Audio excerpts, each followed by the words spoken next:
Before you get comfortable in your warm bed, before you enjoy the luxury of clean water, electric lights, and modern medicine, imagine for a moment that you have been transporting back in time. Not 10 years, not 100 years, but nearly 800 years. You open your eyes and discover that you are now a young girl living in medieval Europe. At first, it might sound exciting. Castles, knights, queens, grand feasts, colorful markets, the sort of world that appears in fairy tales and fantasy movies. But the reality was very different. In fact, for most girls, life in the Middle Ages was incredibly difficult. And if you suddenly found yourself there tomorrow, there is a very good chance you would struggle to survive. The first thing you would notice is the cold. Medieval homes were nothing like modern houses. Most ordinary families lived in small wooden cottages with dirt floors and thatched roofs.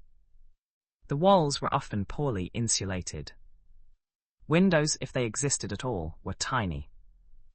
Glass was expensive, so many homes simply covered openings with cloth, wooden shutters, or animal skins. During winter, cold air found its way inside from every direction. The fire in the center of the house provided warmth, but it could only do so much. Smoke filled the room because chimneys were often primitive or completely absent. Your eyes might sting. Your throat might burn. And after a few hours, you would probably begin missing central heating very, very much. But warmth would be the least of your concerns. Because unlike modern children, medieval girls worked. And they worked a lot. There was no concept of a long, carefree childhood. The moment a child was physically capable of helping, they were expected to contribute to the household. A 6-year-old girl might already be carrying water. A 7-year-old could be gathering firewood. An 8-year-old might spend hours caring for younger siblings. By the age of 10 or 12, many girls were already performing tasks that would seem exhausting even to modern adults. Every pair of hands mattered. Families depended upon cooperation to survive. If someone refused to help, life became harder for everyone. So there were very few opportunities to sit around doing nothing. The day usually began before sunrise. Imagine being awakened while the sky is still dark. No alarm clock. No phone. No snooze button. Instead, perhaps a parent gently shakes your shoulder. Or maybe a rooster announces itself to the entire village. Either way, sleeping in is not an option. There is work to be done. You pull on simple wool clothing. It is rough compared to modern fabrics. Not particularly comfortable. Certainly not fashionable by 21st century standards. But it is practical. And practicality matters far more than appearance. Outside, the village is slowly waking up. Thin streams of smoke rise into the cold morning air.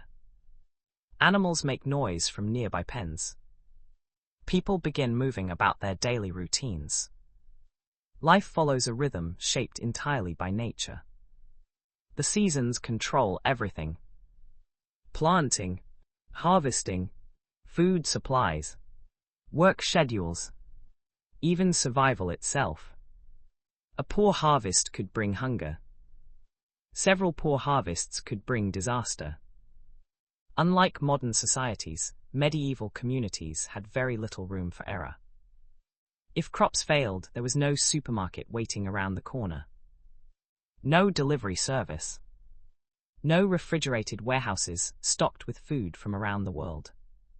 Families depended heavily on what they could grow themselves. And children helped make that possible. As a young girl, one of your first jobs might involve collecting water. This sounds simple enough. Until you realize there are no kitchen faucets. No running water. No convenient plumbing. Instead, you must walk to a nearby well, stream, or river. Every day. Sometimes multiple times a day. You carry heavy buckets back home. The work is tiring. And depending on the season, it can be freezing cold. Imagine doing this before breakfast. Suddenly, your morning routine feels much easier. Food itself would also surprise you. Many people imagine medieval feasts piled high with roasted meat and delicious desserts. Such meals certainly existed. For nobles, for kings, for special celebrations. Most ordinary people ate much simpler foods. Bread formed the foundation of many diets. Thick soups and vegetable stews were common. Cheese appeared regularly. Meat was often a luxury. Some families saw it only occasionally. A medieval girl quickly learned not to waste food. Every crumb mattered, because no one knew what the next harvest might bring. And then there were the diseases, the illnesses, the infections, the dangers that surrounded everyday life. A simple cut could become serious. A fever could become deadly. Even common childhood illnesses posed significant risks. Modern medicine did not exist. There were no antibiotics, no vaccines, no emergency rooms. People relied on herbal remedies, traditional knowledge, and prayer. Sometimes these treatments worked. Sometimes they did not. Life expectancy was much lower than it is today. Many children never reached adulthood. Families understood this reality all too well. It was a harsh truth woven into daily life. Yet despite all these hardships, medieval girls still laughed. They still played games when they found spare moments. They still formed friendships. They still dreamed about the future. Because people have always found ways to create happiness, even during difficult times. A girl living in a small medieval village might spend an afternoon chasing friends through fields, sharing stories, or inventing games using whatever objects happened to be nearby. Children remain children, no matter the century. Still, the challenges were real. And we have only begun exploring them. Because as difficult as daily work could be, even greater expectations waited ahead. A medieval girl's future was often decided long before she became an adult. Her opportunities were limited. Her choices were few. And the path that society expected her to follow was remarkably narrow. So settle back, relax, and prepare for the next chapter. Because things are about to become even more challenging. As the sun rises over the medieval village, another day begins. The rooster crows. Smoke drifts from cottage rooftops. Dogs bark somewhere in the distance. And before you have fully opened your eyes, the responsibilities of the day are already waiting. If you were a modern girl suddenly transporting to the Middle Ages, one of the biggest shocks would not be the hard work or the simple food. It would be the lack of choice.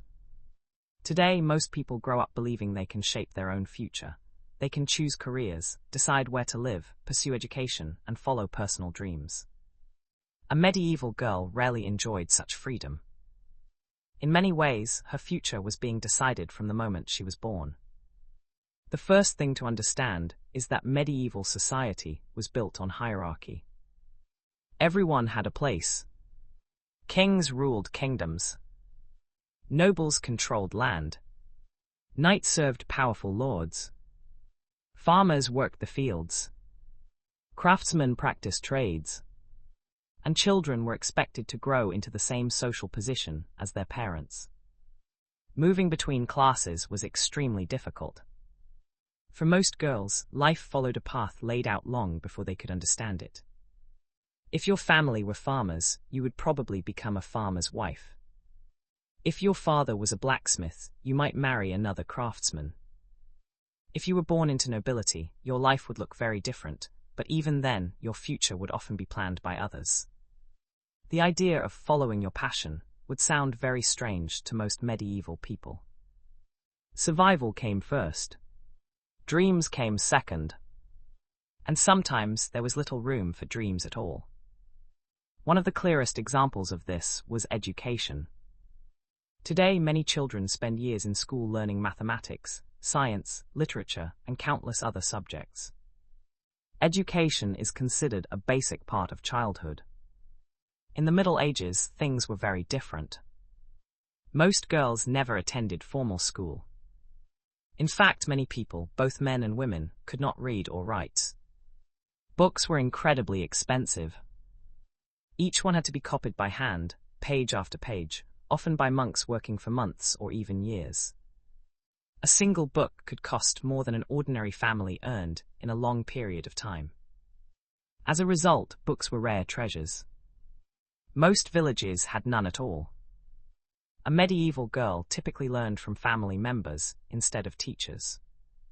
Her education focused on practical skills. How to prepare food. How to care for animals. How to spin wool. How to weave cloths. How to manage a household. How to raise children. These skills were considered essential.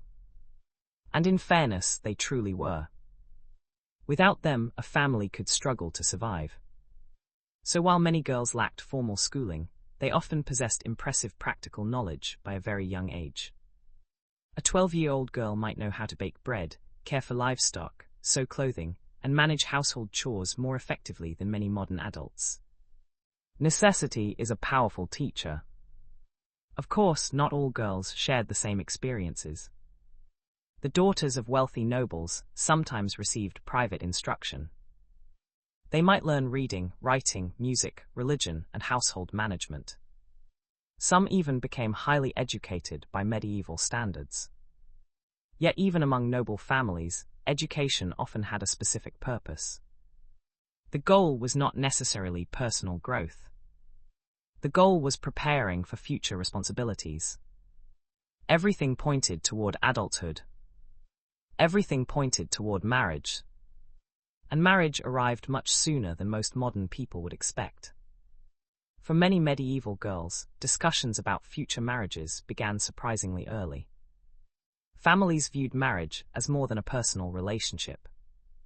It was an economic arrangement, a social alliance, a way to strengthen family connections and secure stability. Love was certainly possible. Many couples undoubtedly cared deeply for one another. But romance was not always the primary factor guiding decisions. Parents often played a major role, especially among noble families. Imagine being told that your future husband has already been chosen. You may barely know him. You may never have spoken to him. Yet the decision has largely been made. To a modern teenager, this idea feels shocking. To many medieval families, it felt entirely normal. Family interests came before individual preferences. This expectation shaped nearly every aspect of a girl's upbringing. From a young age, she learned the skills society believed she would need as a wife and mother. Patience, obedience, household management, religious devotion. These qualities were praised repeatedly. Stories, sermons, and traditions reinforced them. The church played a major role in this process. Religion touched nearly every part of medieval life. Church bells marked the passing of time. Religious holidays shaped the calendar. Priests offered guidance on moral behavior. Most people genuinely believed that faith influenced every aspect of existence.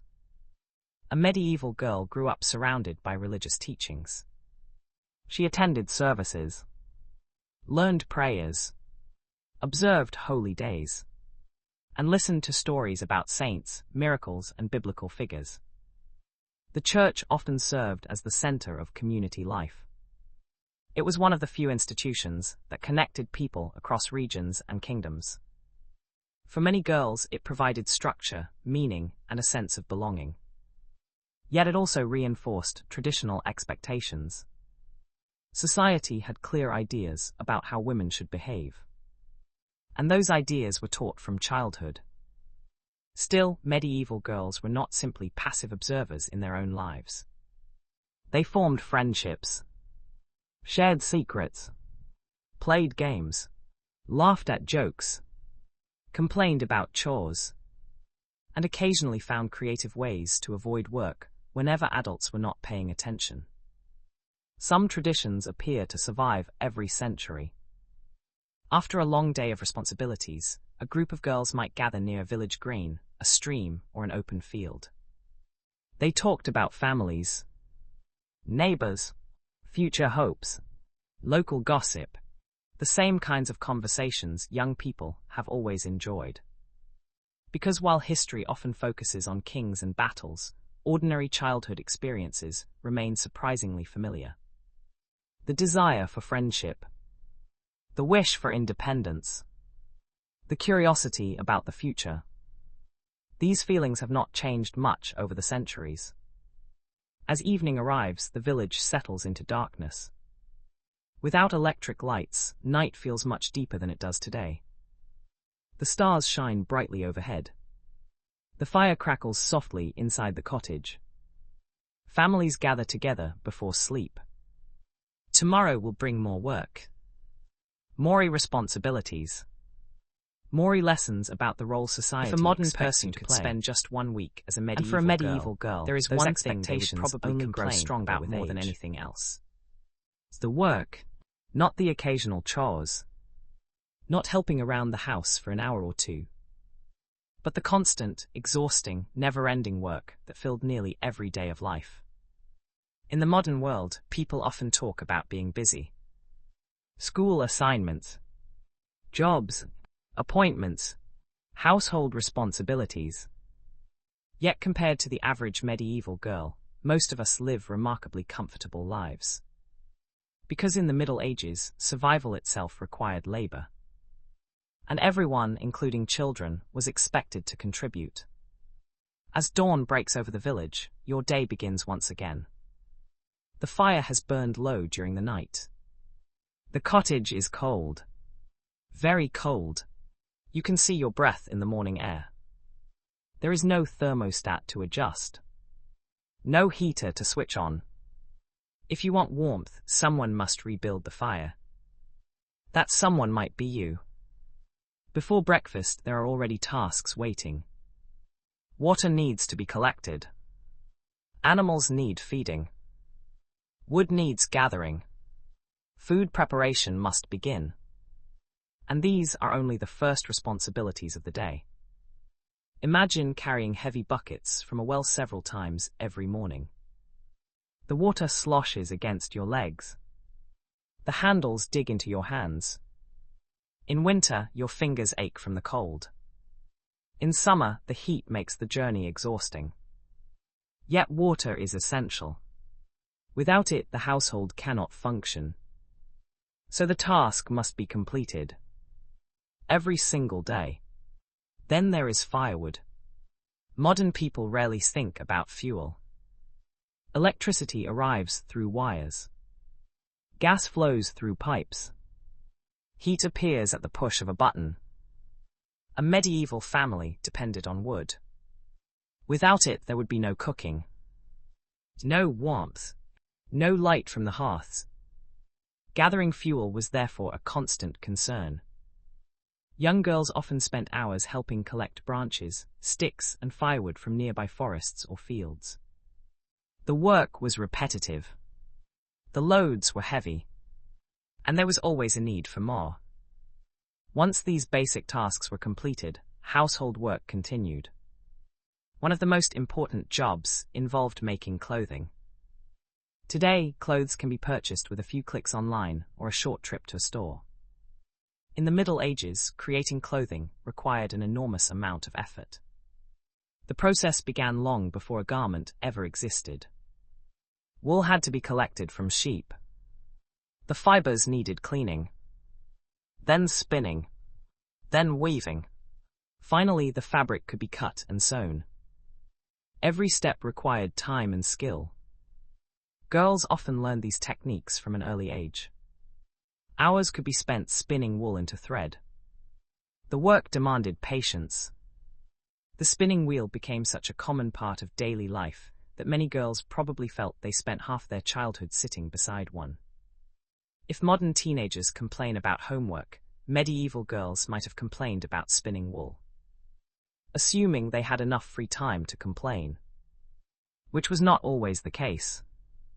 Food preparation also consumed a surprising amount of effort. Even something as simple as bread involved numerous steps. Grain needed to be harvested, ground into flour, mixed into dough, baked carefully. Every loaf represented many hours of labor. Meals were not prepared in a modern kitchen filled with convenient appliances. Everything required manual effort, and much of that effort fell upon women and girls. During harvest season, the workload increased dramatically. Fields had to be planted, crops gathered, food preserved for the coming winter. Entire families worked together.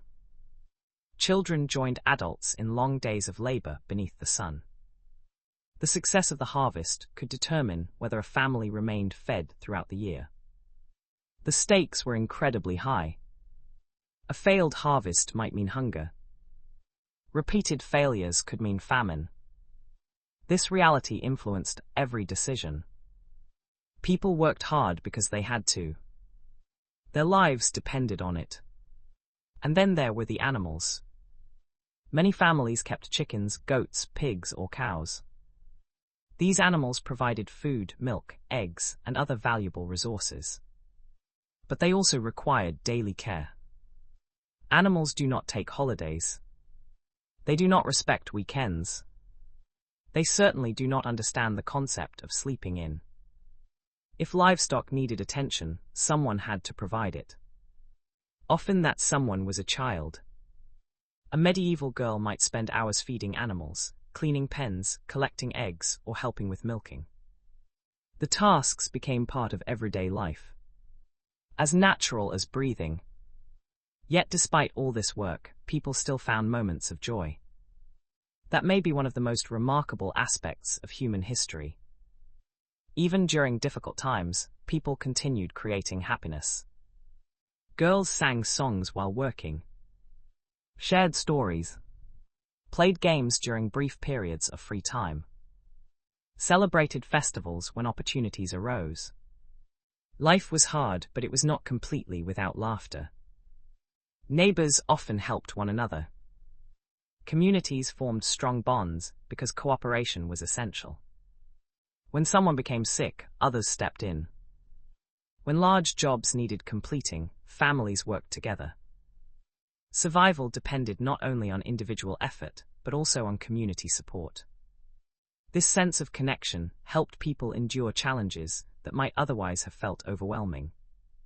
Still, the physical demands were intense. By modern standards, many medieval girls would seem astonishingly hardworking. Their daily routines required strength, endurance, and resilience. And remember, this was considered normal. No one viewed these responsibilities as unusual. They were simply part of growing up, part of learning how to survive. As evening finally arrives, your body aches from the day's labor. The fire burns warmly in the center of the cottage. Simple food is served. Perhaps bread, perhaps soup, maybe a little cheese. It is not luxurious, but after a day of hard work, it tastes wonderful. Outside, darkness spreads across the countryside. Without streetlights, the night feels deep and mysterious. The stars shine brightly overhead. Tomorrow's responsibilities are already waiting. The water must still be collected. The animals still need care. The work never truly ends. And yet, surprisingly, the hardest challenges of a medieval girl's life were often not the chores. They were the dangers, the illnesses, the risks that could appear without warning. Because in the next chapter, we'll explore why growing up in the Middle Ages was far more dangerous than most people today can imagine, and why many girls never reached adulthood at all. When most people think about the Middle Ages, they picture castles. Huge stone walls rising above the countryside. Tall towers reaching toward the sky. Knights in shining armor. Grand feasts. Beautiful dresses. and perhaps a princess looking out from a window while waiting for adventure. It sounds magical, the sort of life that appears in storybooks and fantasy films. So by now, you may be thinking that being a peasant girl sounds difficult, but surely being a noble girl living in a castle would be much easier. After all, castles were filled with wealth. There was plenty of food. Servants handled many daily chores. And noble families enjoyed privileges that ordinary villagers could only dream about. Surely that life must have been perfect. Not exactly. Because while noble girls faced fewer physical hardships, they encountered an entirely different set of challenges. And some of them were surprisingly difficult. Imagine waking up inside a medieval castle. At first, it sounds wonderful, until you remember one important detail. Castles were built for defense, not comfort. Their thick stone walls protected inhabitants from attack. But those same walls also trapped cold air. Even wealthy families often lived in chilly conditions. Large rooms could be difficult to heat. Drafts slipped through cracks and openings. Winter could be uncomfortable even for the rich. In fact, some noble visitors complained about how cold castles felt. A modern hotel they were not. As morning begins, servants move throughout the household. Meals must be prepared. Rooms maintained. Animals cared for. The castle functions like a small community. Dozens or even hundreds of people may live within its walls. And as a noble girl, you are expected to learn how this complex world operates. Your education differs from that of a village girl. You are more likely to learn reading and writing. You may study religion, music, manners, and household management. You might even learn several languages. For noble families, education is important. Not because you are expected to choose your own career, but because you are being prepared for a future role within aristocratic society. Everything has a purpose. Every lesson, every skill, every expectation. You are being trained to represent your family. And family reputation matters enormously. From a very young age, noble girls learn proper behavior. How to greet important guests. How to conduct themselves during ceremonies. How to speak respectfully. How to manage a household staff. Mistakes are noticed. Etiquette becomes part of daily life. Imagine being told that nearly everything you do reflects upon your family. No pressure at all. Friendships can be complicated as well. Noble children often spend time with other aristocratic families. Relationships are important. Connections matter. The people you know today may influence your future tomorrow. Even childhood can feel surprisingly political. Then there are the marriages. Earlier, we discussed how medieval girls often had limited control over their future. Among nobles, this reality could be even stronger. Marriage was frequently used to secure alliances, strengthen political relationships, or increase family influence. A noble girl might discover that important decisions about her future are being discussed by adults long before she is involved in the conversation. To modern minds, this can feel unsettling. But within medieval society, such arrangements were considered practical. Families viewed themselves as part of a larger social system. Individual desires often came second to collective interests. This did not necessarily mean people were unhappy. Many marriages developed genuine affection and respect over time. But the process was very different from modern expectations. Of course, castles were not entirely serious places. There were celebrations, tournaments, festivals, feasts, musical performances, religious holidays. Visitors arrived with stories from distant lands. Traveling entertainers occasionally appeared. Compared to village life, noble households offered greater variety and excitement. A young girl might hear tales of crusaders, returning from faraway regions. Stories of exotic cities, strange animals, distant deserts, and mysterious cultures. The wider world felt both fascinating and enormous.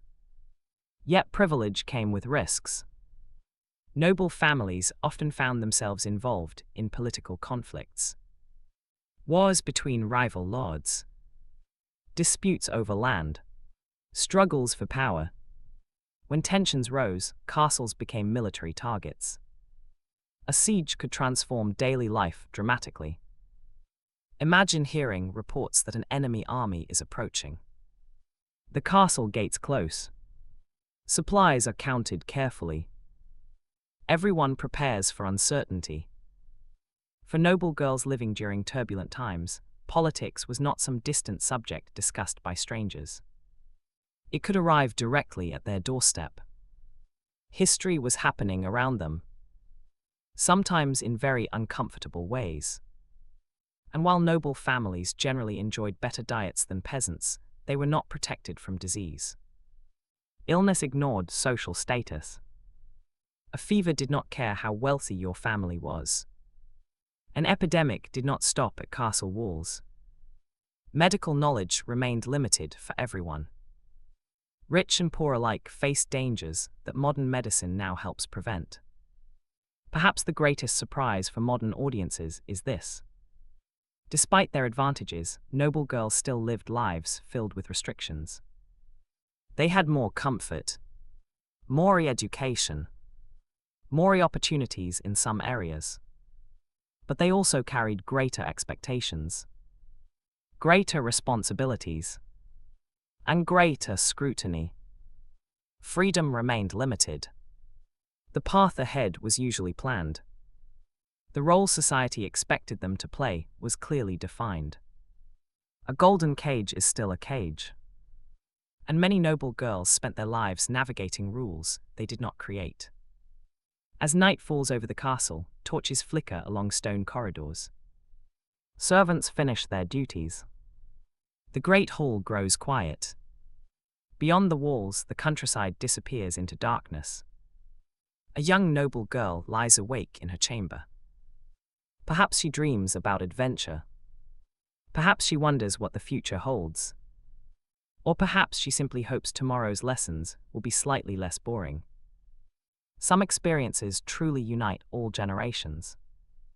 And now, after exploring villages, castles, dangers, work, and expectations, we arrive at the final chapter of our journey.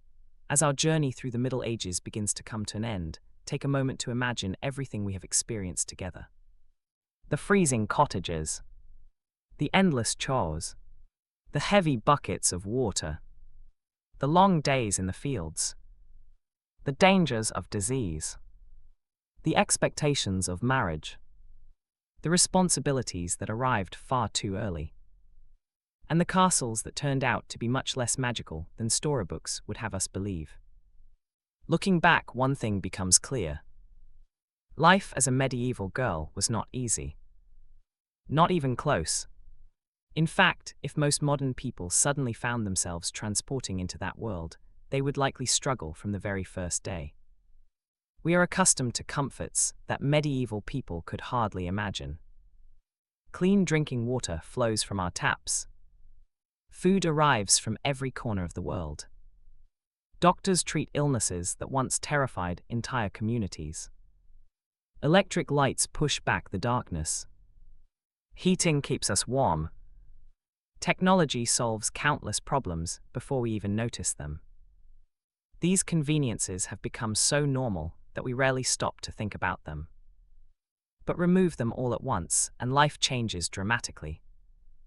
That was the reality medieval girls faced every day. And yet, despite all these hardships, they survived. Many of them, at least. Which is perhaps the most remarkable part of their story. Because survival itself was never guaranteed. Today, most parents expect their children to reach adulthood. In the Middle Ages, that expectation was far less certain. Illness could arrive without warning. Accidents could happen at any time. Food shortages could threaten entire communities. Even a harsh winter could place enormous strain on a family. Life was fragile. People understood this deeply. Children grew up knowing that uncertainty was part of existence. And yet they carried on. They worked. They learned. They laughed. They hoped. History often focuses on dramatic events. Kings ascending thrones. Armies clashing in battle. Castles being conquered. Great political changes. But most medieval girls never experienced those events directly. Their lives unfolded in quieter ways. A day spent helping a parent. A friendship formed beside a village well. A festival celebrated after harvest. A family gathering around the fire. These moments rarely appear in history books. Yet they were the moments that truly shaped daily life. In many ways, ordinary people are the hidden heart of history. Without them, kingdoms could not function. Fields would not be planted. Food would not be prepared. Families would not survive. The grand stories of kings and queens depended upon the labor of countless ordinary people whose names have long been forgotten. Among them were millions of girls. Girls who woke before sunrise. Girls who worked harder than most adults today. Girls who learned skills essential to their communities. Girls who faced challenges that would seem overwhelming to modern audiences. And yet somehow found ways to keep moving forward. Perhaps that is why their story remains so fascinating. Because beneath the unfamiliar clothing and ancient customs, we recognize something very familiar. Human resilience. The ability to adapt. The ability to endure. The ability to find happiness even when circumstances are difficult.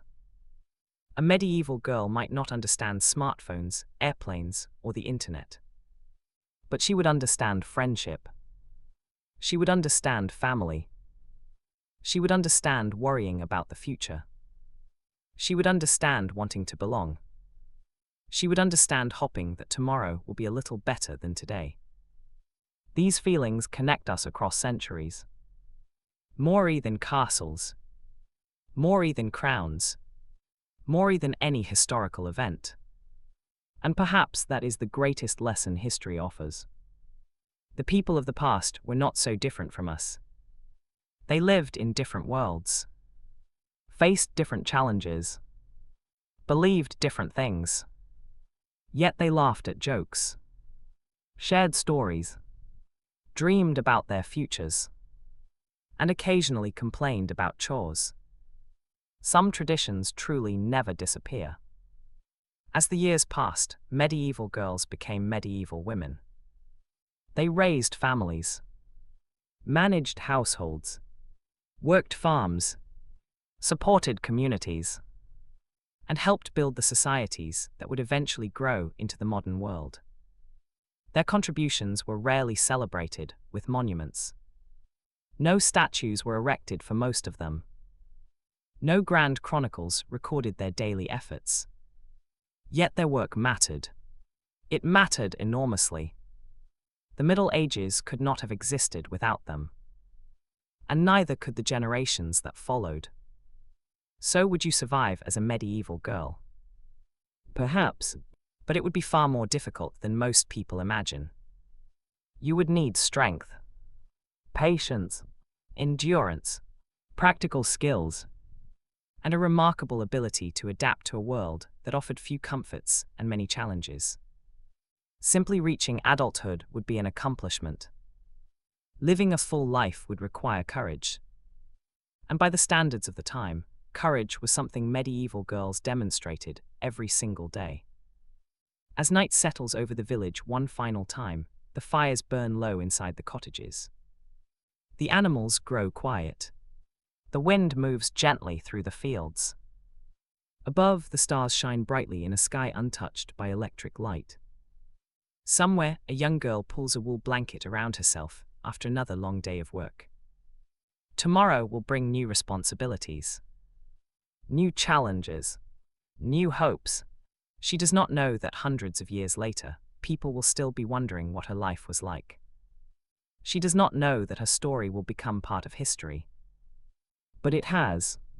And now, as our journey through the Middle Ages comes to an end, we leave her resting peacefully beneath the same stars that still shine above us today. Thank you for joining this bedtime history adventure. May your evening be calm, your thoughts be light, and your dreams carry you gently through the forgotten worlds of the past. Good night, crescent moons, scroll. As you settle into bed after another long day in the medieval village, you might feel relieved that the hardest part is over. The chores are done. The animals have been fed. The fire is glowing softly. The family is finally resting. Surely now you can relax. But if you were truly a medieval girl, danger would never be very far away. In fact, one of the biggest reasons you probably wouldn't survive long in the Middle Ages has nothing to do with hard work at all. It has to do with the countless threats that surrounded everyday life. Most of them were invisible, and many arrived without warning. The first and greatest danger was disease. Today, if you wake up with a fever, there are doctors, hospitals, medicines, and treatments available. You may not enjoy being sick, but chances are you will recover. For a medieval girl, things were very different. A simple infection could become deadly. A minor wound could turn serious. An ordinary illness could spread through an entire village. People had very little understanding of bacteria, viruses, or germs. The microscopic world remained completely unknown. No one knew why some diseases spread. No one knew how many infections truly worked. As a result, treatments often relied on tradition, superstition, and guesswork. Sometimes these remedies helped. Sometimes they made things worse. Imagine scraping your leg while gathering firewood. Today you would likely wash the cut, apply antiseptic, and perhaps cover it with a bandage. A medieval child had none of these advantages. The wound might become infected. The infection could spread. And something that began as a small accident could become life-threatening. That is a frightening reality, especially when you consider how common injuries were. Daily life involved sharp tools, open fires, heavy labor, and animals. Accidents happened regularly. Children climbed trees, carried heavy loads, worked with farming equipment, ran across uneven ground. The opportunities for injury were endless, and recovery was never guaranteed. Then there was the issue of food. Earlier, we talked about how important harvests were. But what happened when harvests failed? The answer is simple. People became hungry. Very hungry. Bad weather could destroy crops. Too much rain could flood fields. Too little rain could ruin them. Insects might damage harvests. Plant diseases could spread unexpectedly. When food supplies declined, entire communities suffered. A medieval girl understood hunger in a way most modern people never will. Some years were good. Others were difficult. And during truly bad years, families faced impossible choices. Food had to be rationed carefully. Everyone worried about winter. Every loaf of bread became precious. Famine was not merely a historical event. It was a real possibility. One that lingered in the background of daily life. And unfortunately, hunger often made disease even more dangerous. A weakened body struggles to fight illness. The two problems frequently worked together, one making the other worse. As if that were not enough, medieval villages also faced environmental dangers. Fire was among the most feared. Remember those small wooden cottages with thatched roofs? They burned easily. Very easily. One spark could start a disaster. A cooking accident. An overturned candle. A strong gust of wind carrying embers. Any of these could ignite a fire.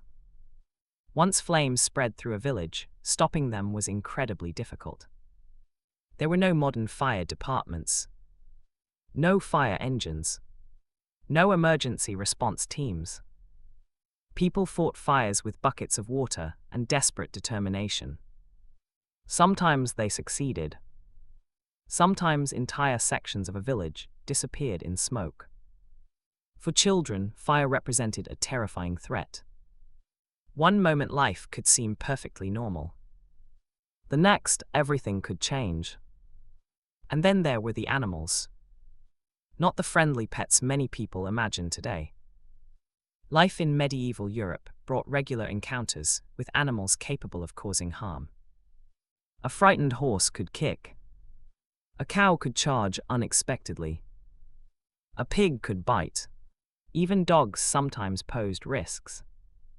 Children who worked closely with livestock learned quickly that animals deserved respect.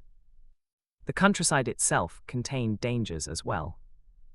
Forests could be beautiful places. They could also be frightening. Wolves still roamed parts of Europe. Wild boars were powerful and aggressive. Travelers sometimes disappeared on lonely roads. Most people avoided wandering far from familiar areas, especially after dark. Nighttime was a completely different world. Without electric lights, darkness felt absolute.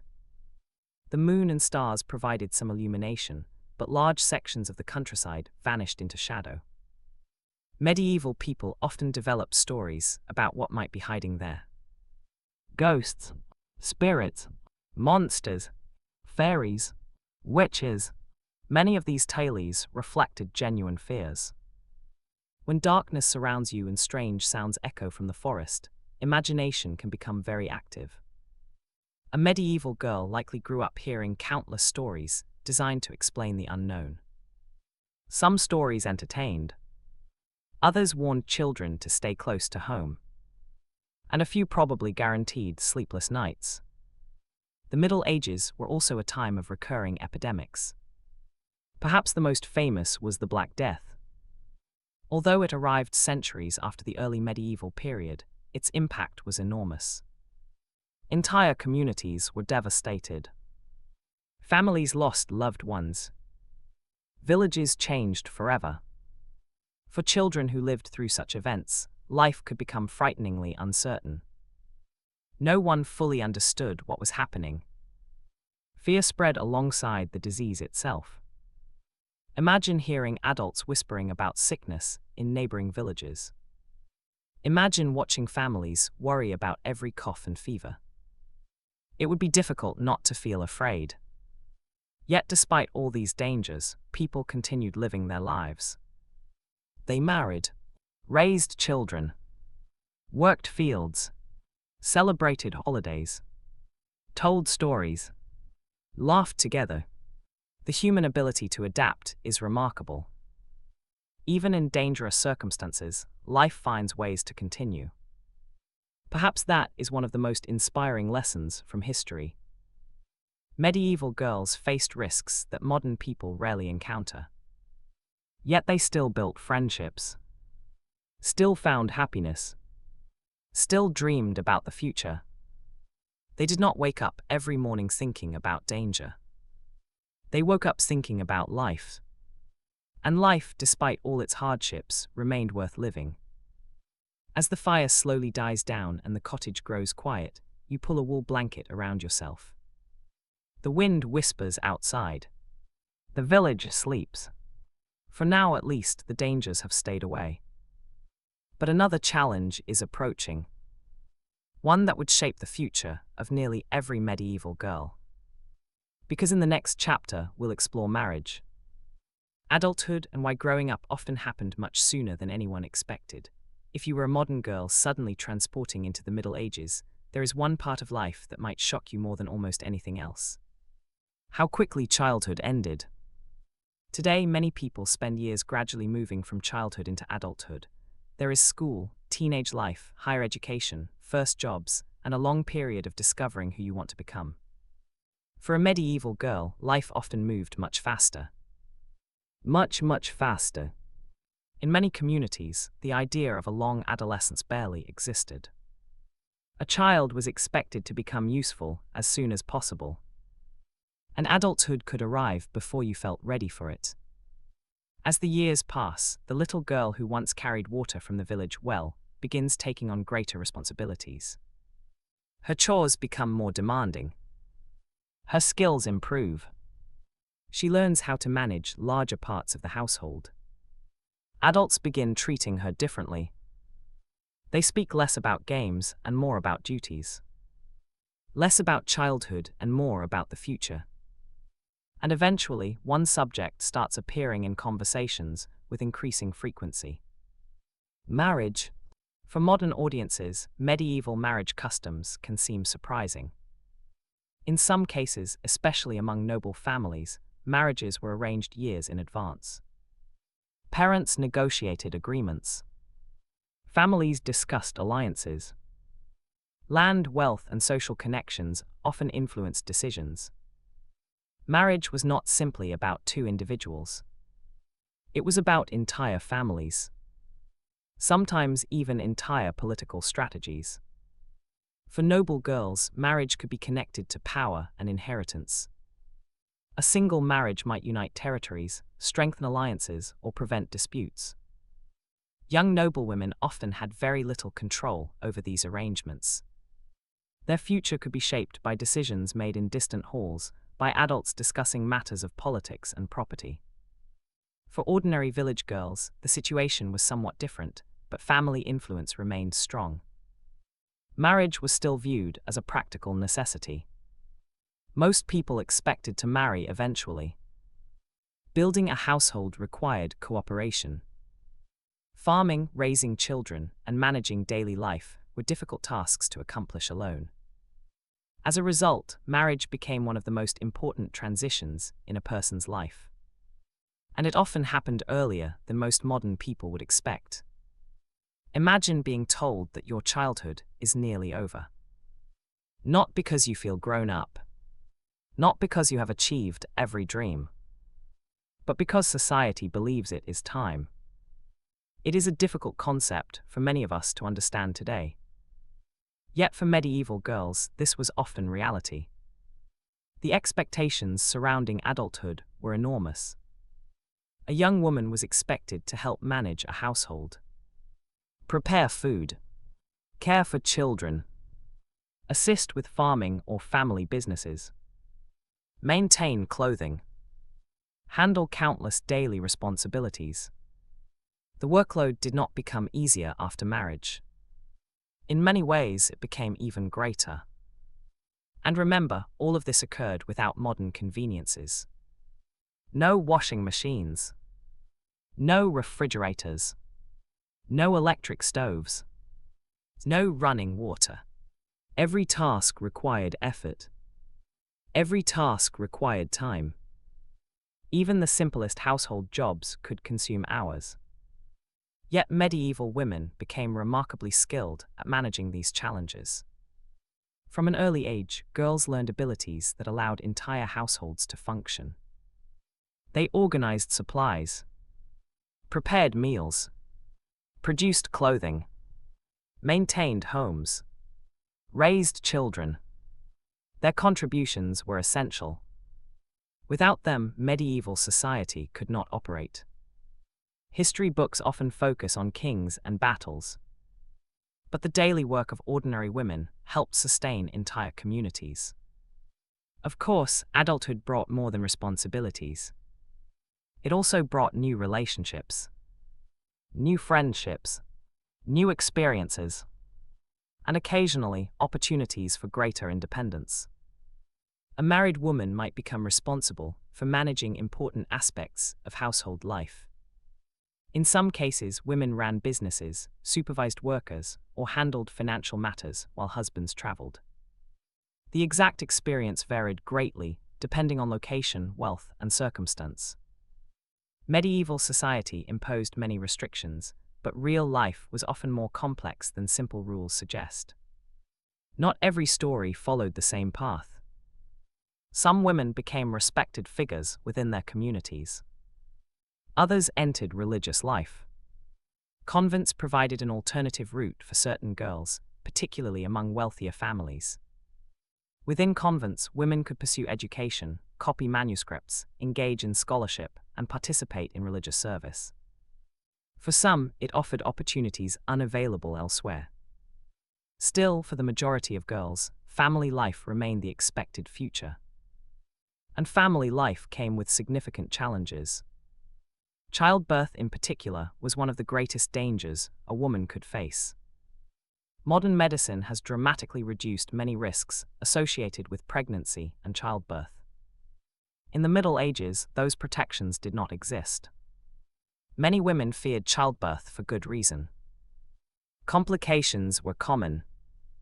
Medical knowledge was limited. Outcomes could be uncertain. It was one of the most dangerous moments in a woman's life. This reality shaped how medieval people viewed family, marriage, and adulthood. Life felt fragile. The future was never guaranteed. And perhaps because of that uncertainty, people often valued family connections deeply. Communities relied on one another. Neighbors offered support. Relatives shared responsibilities. Survival was rarely an individual effort. It was something people achieved together. As evening settles over the village once more, a young woman sits beside the fire. Perhaps she remembers childhood games played in nearby fields. Perhaps she wonders how quickly the years have passed. The little girl who once carried water buckets is now expected to carry adult responsibilities. The transformation feels sudden, yet it is entirely normal by medieval standards.